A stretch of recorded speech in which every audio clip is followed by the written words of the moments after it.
آج میں کافی خوش تھی کیونکہ میری مالکن نے میری تنخواہ میں 5,000 تک کا اضافہ کر دیا تھا۔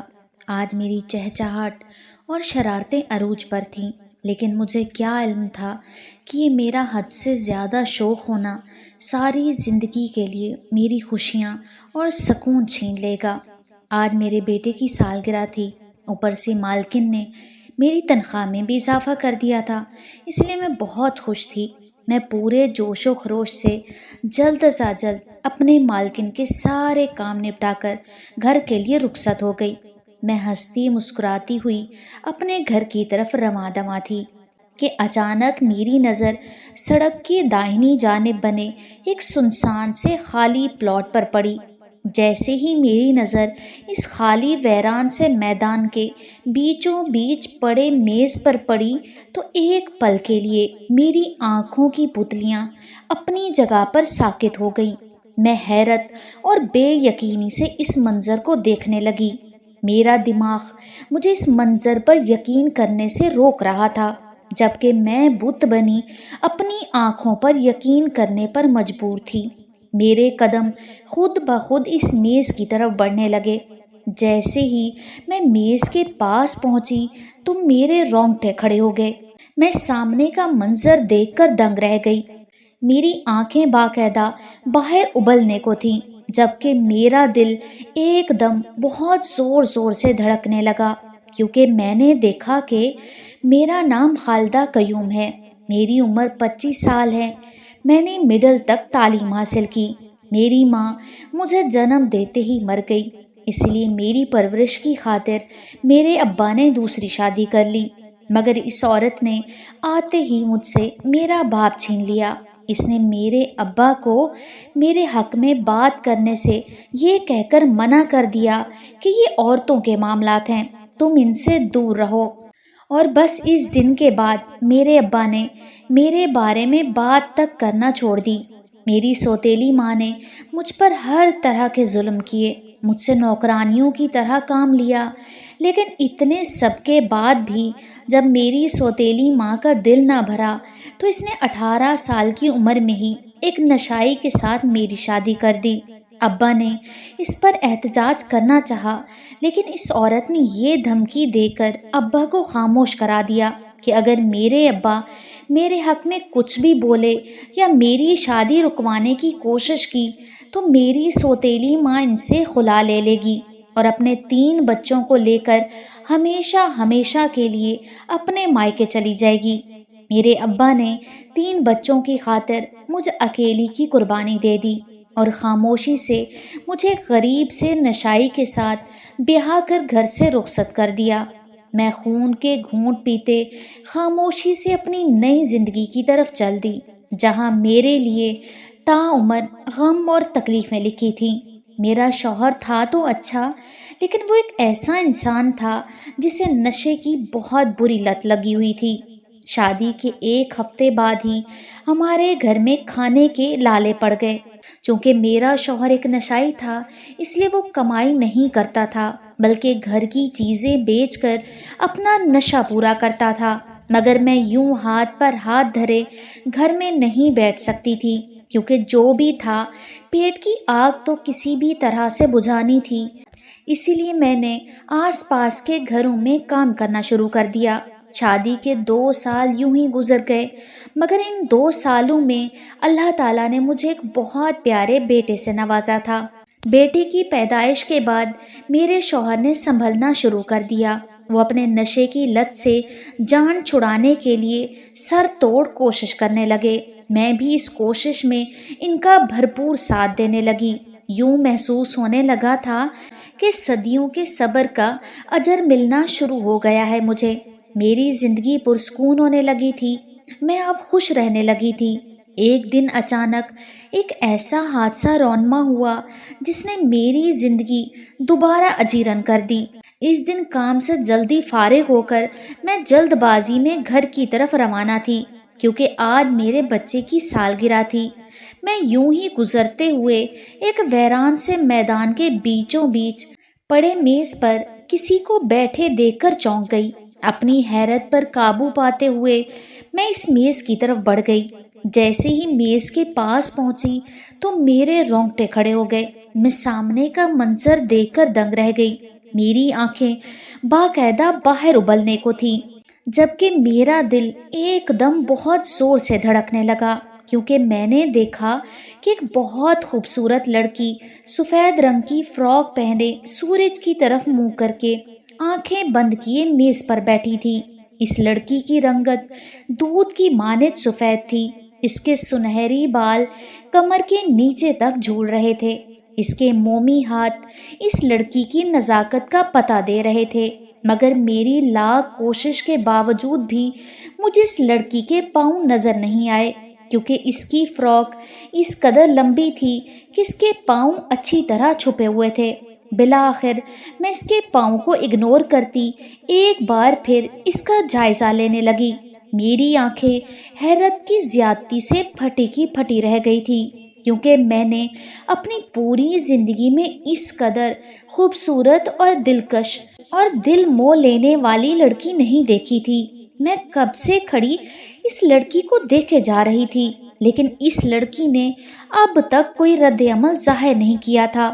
وہ جیسی کی تیسی آنکھیں بند کیے سورج کی طرف منہ کیے بیٹھی تھی، جبکہ میں اب تک پوری کی پوری پسینے سے بھیگ چکی تھی۔ مگر حیرت انگیز بات یہ تھی کہ مسلسل سورج کی تپش اس کے چہرے پر پڑنے کے باوجود بھی اس کے ماتھے پر ایک ننھا سا پسینے کا قطرہ تک نہیں تھا۔ میں کچھ دیر مزید خاموشی سے کھڑی اس کی کسی حرکت کی منتظر تھی، لیکن جب کافی دیر بعد بھی وہ لڑکی نہ ہلی تو میری ہمت جواب دے گئی۔ میں یکدم اس کی طرف بڑھی اور اسے زور سے ہلاتے ہوئے بولی کہ اے لڑکی، تو پاگل تو نہیں ہو گئی جو گرمیوں کی اس تپتی دھوپ میں یوں اس سنسان میدان میں تن تنہا بیٹھی سورج کو دیکھے جا رہی ہو؟ جیسے ہی میری بات ختم ہوئی تو اس لڑکی نے ایک دم اپنی آنکھیں کھول دیں، جبکہ اس کی آنکھیں حد درجہ سرخ رنگ کی تھیں۔ اس نے خون کی طرح لال انگارہ اپنی آنکھیں میری حیران و پریشان آنکھوں میں گاڑ دیں۔ اس کی آنکھوں سے غصہ اور نفرت ایک ساتھ بہت شدت سے پھوٹ رہے تھے۔ اس لڑکی کا یہ روپ دیکھ کر میرے ہوش اڑ چکے تھے، میری جان ہوا ہونے لگی۔ میں اب جلد سے جلد یہاں سے بھاگ جانا چاہتی تھی، مگر مجھے یوں محسوس ہوا کہ جیسے اس لڑکی نے اپنی آنکھوں سے میرے پورے وجود کو جکڑ لیا ہو۔ میں چاہ کر بھی ایک انچ وہاں سے ہل نہ سکی۔ میرے ہاتھ پاؤں ایک دم سرد پڑ چکے تھے، جبکہ میرا سارا وجود ہولے ہولے لرز رہا تھا۔ وحشت زدہ نظروں سے مسلسل مجھے گھورے جا رہی تھی، جبکہ میں خوف و ہراس کا شکار ہوئی اس سے نظریں بھی نہیں ہٹا پا رہی تھی۔ مجھے جیسے ہی اپنا سانس گھٹتا ہوا محسوس ہوا، اس نے یکدم مجھے اپنی خوفناک نظروں کی قید سے آزاد کر دیا۔ جیسے ہی اس لڑکی نے اپنی آنکھیں دوبارہ بند کی، میں ایک زوردار جھٹکے سے نیچے گر پڑی۔ میرا سارا وجود زلزلے کی زرد میں آ گیا تھا۔ میں اس قدر زور سے زمین پر گری کہ میں نے اپنی ہڈیوں کے کڑکنے کی آواز محسوس کی، مگر میں اپنی حالت کی پرواہ کیے بنا وہاں سے بھاگ نکلی۔ میں نے ایک بار بھی پیچھے مڑ کر دیکھنے کی غلطی نہیں کی۔ میں ہانپتی کانپتی گھر پہنچی۔ گھر پہنچتے ہی میں نے دروازہ اچھے سے بند کیا اور خود کمرے میں جا کر ایک کونے میں بیٹھ گئی۔ میرا دل ابھی تک بہت زور سے دھڑک رہا تھا، جبکہ میرا جسم مسلسل کانپ رہا تھا۔ میری آنکھیں ابھی تک ساکت و جامد تھیں۔ خوف و دہشت سے میری رنگت سفید پڑ چکی تھی، جیسے کسی نے میرے جسم سے سارا خون نچوڑ لیا ہو۔ میرا سر بہت شدت سے درد کر رہا تھا، مگر میں پھر بھی یہ سوچ رہی تھی کہ آخر وہ لڑکی کون تھی؟ اسے اس ویران جگہ پہ ڈر کیوں نہیں لگ رہا تھا؟ اور اس کی آنکھیں اتنی سرخ کیوں تھیں؟ آخر وہ مجھے اس قدر غیظ و غضب سے کیوں دیکھ رہی تھی؟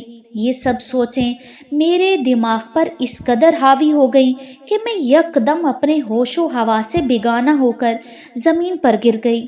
رات کے تقریباً 9 بجے میرے شوہر کی گرجدار آواز جیسے ہی میرے کانوں میں گونجی، میں جھٹ سے خوف زدہ اٹھ بیٹھی۔ میں نے جیسے ہی اسے اپنے سامنے دیکھا تو میری آنکھیں پوری کی پوری کھل گئیں، کیونکہ میرا شوہر کڑے تیوروں سے مجھے گھور رہا تھا۔ جیسے ہی میں نے اپنے شوہر کی آنکھوں میں دیکھا تو بے اختیار مجھے دوپہر والی لڑکی یاد آ گئی، کیونکہ اس وقت میرے شوہر کی آنکھیں بھی اس لڑکی کی طرح سرخ انگارہ ہو رہی تھی۔ ابھی میں یہی سوچ ہی رہی تھی کہ ایک دم میرے شوہر کا ہاتھ اٹھا اور میرے گال پر نشان چھوڑ گیا۔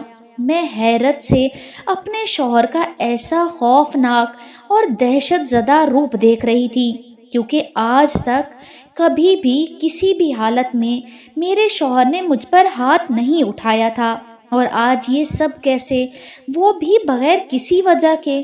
لیکن مجھے کیا خبر تھی کہ ابھی تو بہت سے پہاڑ ٹوٹنے باقی ہیں مجھ پر۔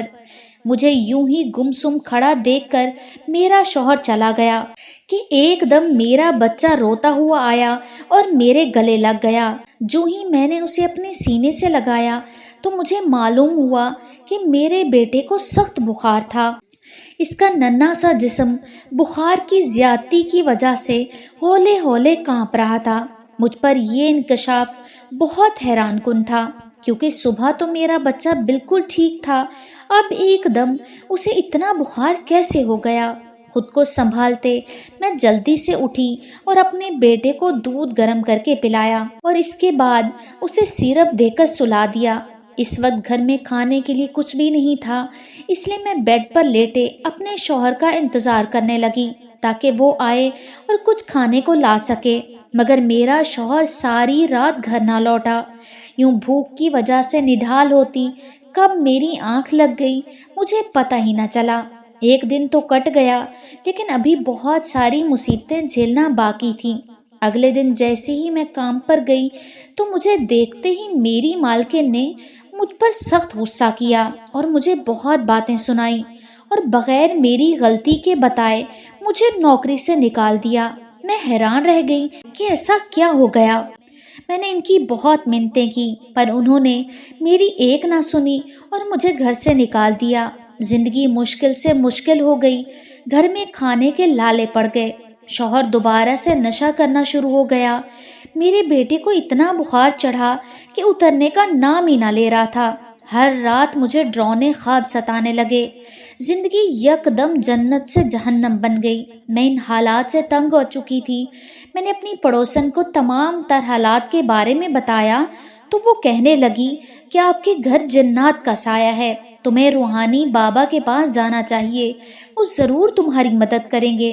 پہلے تو میں نے اس کی بات ماننے سے انکار کر دیا، لیکن پھر اچانک مجھے خیال آیا کہ جس دن سے میں اس عجیب و غریب لڑکی سے ملی اس دن سے مجھے ان آفات کا سامنا کرنا پڑا ہے۔ میں اپنی پڑوسن شہناز کو اپنے ساتھ لے کر ان بابا جی کے پاس چلی گئی۔ انہوں نے مجھ پر صورتیں پڑھ کر پھونکی اور پھر کچھ صورتوں کے نام ایک پرچی پر لکھ کر بولے کہ انہیں اپنے گھر جا کر کثرت سے پڑھنا۔ پھر انہوں نے ایک تعویذ بنا کر مجھے دیا اور بولے کہ اس تعویذ کو پانی میں ملا کر خود بھی پینا اور اپنے شوہر اور بچے کو بھی پلانا، ساتھ ہی ساتھ اس پانی کو پورے گھر میں چھڑکتی رہنا، اور یاد رہے ہر جمعہ کو سورۃ بقرہ کی تلاوت گھر میں لازمی کرتی رہنا، انشاءاللہ سب بہتر ہو جائے گا اور جنات بھی تمہیں تنگ کرنا بند کر دیں گے۔ میں نے ان کی دی کی ہدایت پر عمل کرنا شروع کر دیا۔ میرے گھر کے حالات بدلنے لگے، میرے شوہر کا نشہ بالکل چھوٹ گیا، ساتھ ہی ساتھ اسے ایک فلاحی تنظیم کی طرف سے بہت ہی اچھی ملازمت مل گئی، جس کی وجہ سے اب مجھے کام کرنے کی ضرورت نہ تھی، اور میرا بچہ بھی ماشاءاللہ ایک دم صحت یاب ہو گیا تھا۔ زندگی دوبارہ خوشحال اور پرسکون ہو چکی تھی۔ جمعے والے دن سورۃ بقرہ کی تلاوت کرنے کے بعد میں اللہ سے باتیں کرنے لگی۔ میری آنکھوں میں آنسو تھے اور زبان پر یہی الفاظ تھے، بلا شبہ جنات بھی اللہ کی مخلوق ہیں، جنہیں ہم جانے انجانے تنگ کر دیتے ہیں تو وہ بھی ہمیں پریشان کرنا شروع کر دیتے ہیں، لیکن ان جنات کا حل صرف اور صرف اللہ کے کلام پاک یعنی قرآن مجید میں موجود ہے۔ اگر آپ کو میری یہ کہانی پسند آئی ہو تو میرے چینل کو لائک، شیئر، سبسکرائب کریں۔ اللہ حافظ۔